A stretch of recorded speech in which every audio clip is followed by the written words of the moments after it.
Paano nga ba mag-dark mode sa ating Facebook gamit yung mobile?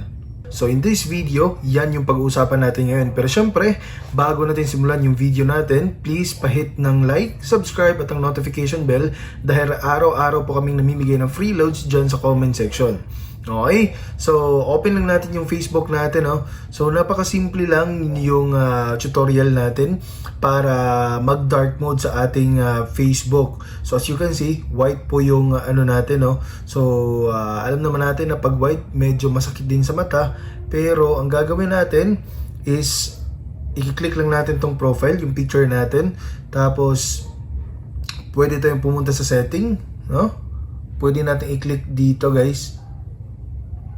Dito pala sa kabila ito. Ayan. Tapos, scroll down tayo. Dito tayo sa settings and privacy. Okay, ulitin natin. Settings and privacy. Tapos, dito tayo sa settings. Okay. Pagkapunta natin dito, guys, scroll down tayo. Tapos, hanapin natin yung dark mode. Ayan.